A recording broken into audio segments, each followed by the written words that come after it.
تو وہ اس انڈسٹری کے لیے بہتر نہیں ہوگا. اس انڈسٹری کو تو اس وقت مراعات دینے کی ضرورت ہے. تقریباً $4 ارب تک یہ انڈسٹری پہنچ چکی ہے, ہمارا آئی ٹی سیکٹر غالباً, اور اس کو اگر ہم تیزی سے گروتھ دیں گے, یہ وہ سیکٹر ہے آئی ٹی کا کہ آپ ایک ایپ بنائیں نا. پاکستان کا قرضہ کوئی کہتا ہے $90 بلین ہے, کوئی کہتا ہے $100 بلین ہے. آئی ایم ایف سے ہم نے $2 بلین لینا ہے, $3 بلین لینا ہے, ناک رگڑے ہوتے ہیں. ایک ایپ جو ہوتی ہے نا, ایک ایپ $50 بلین کی اس کی قیمت ہو جاتی ہے. فیس بک آپ دیکھ لیں, ایک ایپ ہی تھی نا فیس بک جس نے بنائی, آج وہ کتنے سو بلین کی ہے, دیگر چیزیں کتنے سو بلین کی. تو ایک پاکستان میں اگر کوئی بچہ کوئی اس طرح کی ایپ بنا دے جو پوری دنیا میں مشہور ہو جائے, جو پوری دنیا کے اندر چل پڑے, تو اس کی ایک ایپ کی قیمت کئی $بلین ہو سکتی ہے. تو میرے خیال میں یہ وہ انڈسٹری ہے, اس کے اوپر توجہ دینے کی ضرورت ہے اور اس کو مزید مراعات دینے کی ضرورت ہے. شاید ان کو یہ لگے کہ بہت سارے جو یوٹیوبرز ہیں جو ڈالر کما رہے ہیں وہ حکومت کے خلاف بات کر رہے ہیں. وہ عمران ریاض صاحب نے بھی بیان دے دیا کہ میں گھر بنا سکتا ہوں ہر چوتھے سال یا دوسرے سال, اتنی میری انکم ہے. تو اس کے اوپر بھی بہت سارے لوگوں کو تکلیف ہو گئی, اور یہ بھی کہا گیا کہ جی وہ امریکن کمپنی سے پیسے کما رہے ہیں, اور دیگر لوگوں کے حوالے سے بھی. تو بھائی یہ صرف یوٹیوبرز اس سے پیسے نہیں کما رہے, اس سے یہ بڑی انڈسٹری ہے, اس کو اس سے باہر نکالیں اور اس کو دیکھیں کہ کس طرح اس سے ملک کو فائدہ ہوگا. تو ایک تو چیز یہ ہے. اچھا, ایک اور چیز یہ ہے کہ شہباز شریف صاحب نے اپنا عربی میں اکاؤنٹ بھی کھولا. جی ہاں جی, ٹویٹر اکاؤنٹ انہوں نے عربی میں کھولا, اور اب وہ عرب عوام کو بھی ڈائریکٹ خطاب کریں گے یا آپ ڈائریکٹ ان کو پیغام دیں گے. آپ میں سے جو دوست عربی سمجھتے ہیں, مجھے نہیں پتا آپ میں سے کتنے لوگ ہیں جو عربی بولنے والے مجھے سنتے ہیں, لیکن اگر کوئی سن رہا ہے یا آپ کا کوئی دوست ہے تو ان کو بتا دیجئے گا کہ اب وہ ڈائریکٹ اس سے مستفید ہو سکتے ہیں. کچھ اس طرح کی خبریں بھی آئیں کہ بیچ میں جو ہی انہوں نے اکاؤنٹ کھولا تو وہ اکاؤنٹ سسپینڈ ہو گیا. اس طرح کی چیزیں بھی چلتی رہی, لیکن اس وقت وہ میں نے چیک کیا تھا کہ اکاؤنٹ چل رہا ہے اور عربی میں انہوں نے اکاؤنٹ کھولا ہے. اس کے نیچے میں نے جا کے پڑھا, پاکستانیوں نے پتہ نہیں کیا کیا عربی میں کچھ چیزیں لکھی ہوئی تھی, کوئی صحیح عربی لکھی ہوئی تھی, کچھ پتہ نہیں علی بابا اور پتہ نہیں کیا کیا چیزیں تھیں.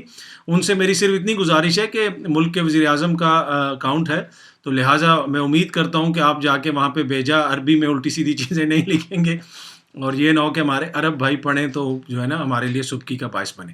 تو یہ تو ان کا اکاؤنٹ ہے جی عربی کا, جو شہباز شریف صاحب نے کھولا, جو سسپینڈ ہوا, سسپینڈ ہونے کے بعد دوبارہ وہ بحال ہو گیا ہے. اسی طرح جس طرح ان کی حکومت ختم کی گئی اور ان پہ الزامات لگے, اور اس کے دھل دھا کے ڈرائی کلین ہو کے دوبارہ اس وقت وہ وزیر اعظم بن چکے ہیں, اور ان کے جو اتحادی ہیں وہ سب لوگ اقتدار میں آ چکے ہیں. تو یہ ان کے اکاؤنٹ کے حوالے سے ہے. اچھا, ایک اور چیز جو میں آپ کے ساتھ شیئر کرنا چاہتا ہوں, وہ کچھ اور خبریں بھی آ رہی ہیں پاکستان میں. عمران خان صاحب کی گرفتاری کے حوالے سے آج اگین میری کسی سے بات ہوئی اور تفصیلاً بات ہوئی پی ٹی آئی کے سینئر لیڈر سے, اور انہوں نے کہا کہ ہمیں اس طرح کی بہت ساری اطلاعات مل رہی ہیں کہ انہوں نے ہر حالت میں جو ہے نا ان کو گو ایڈ مل گئی ہے. اور وہ جو لوگ کہتے تھے نا, رانا صاحب کہتے تھے کہ میرے ہاتھ باندھ دیے ہیں, حکومت کہتی تھی ہمارے ہاتھ باندھ دیے ہیں, تو اب ان کے ہاتھ کھول دیے گئے ہیں, اور ان کو کہا ہے کہ آپ نے عمران خان کے خلاف جو مرضی کارروائی کرنی ہے آپ کریں, بس ہمیں چیزوں کو کنٹرول کر کے دیں. اور اسی کی ہم نے ایک کڑی دیکھی کہ کل بڑا ایک انفارچونیٹ انسیڈنٹ پیش آیا اسلام آباد کے اندر, جو ذاتی طور پہ میرے لیے بڑا باعث تکلیف تھا. کہ ہمارے سابق فوجی پریس کلب گئے پریس کانفرنس کرنے کے لیے, ان کو وہاں پہ پریس کانفرنس نہیں کرنے دی گئی. میں کہتا ہوں جی کوئی بھی شخص اگر پریس کلب جاتا ہے اور پریس کانفرنس کرنا چاہتا ہے تو اتنی تو آزادی رائے ہونی چاہیے نا, کم از کم پریس کلب کے اندر. حکومتوں کو تو چھوڑ دیں نا, تو پریس کلب کے اندر اتنی آزادی ہونی چاہیے کہ ان کو اپنا 2 الفاظ 4 الفاظ جو بھی وہ بولنا چاہتے ہیں اس کی آزادی ہو. فوجی نہیں جی, ہمارے کوئی بلوچ بھائی ہیں جو وہ وہاں پہ آ کے بیٹھتے ہیں, ان کو بھی آزادی ہونی چاہیے. دیگر کوئی مائنورٹیز میں سے کسی کو بھی جو گلا شکوا ہے وہ بیچارہ آ کے پریس کلب کے پاس پہنچ جاتا ہے, کیونکہ وہ اس امید کے ساتھ آتا ہے کہ یہ جو صحافی ہیں یہ ہماری آواز آگے تک پہنچا سکیں گے. تو یہ بہت بڑی ذمہ داری ہے.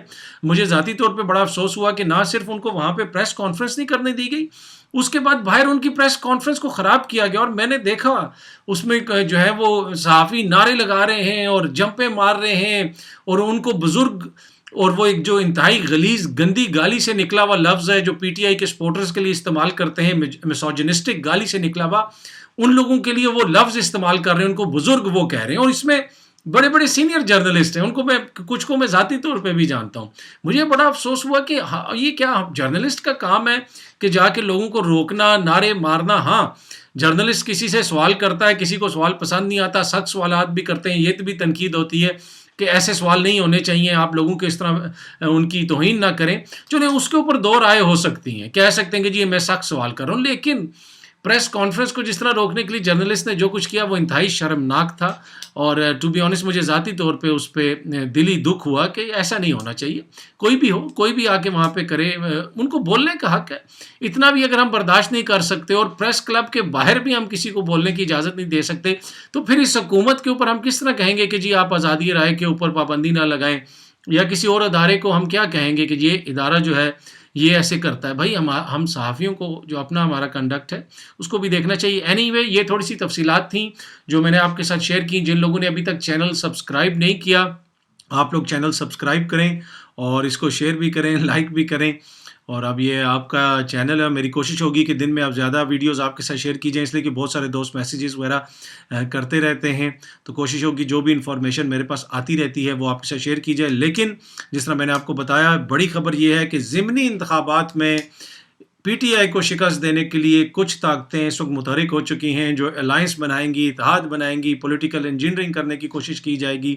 اور کوشش یہ کی جائے گی کہ حمزہ صاحب کی حکومت کو اس وقت تک کھینچا جائے جب تک نئے ایم پی ایز وغیرہ الیکٹ نہیں ہو جاتے. امید ہے کہ یہ ویڈیو آپ لوگوں کو پسند آئی ہوگی. بہت جلدی آپ سب دوستوں سے دوبارہ ملاقات ہوگی. بہت شکریہ. Thank you.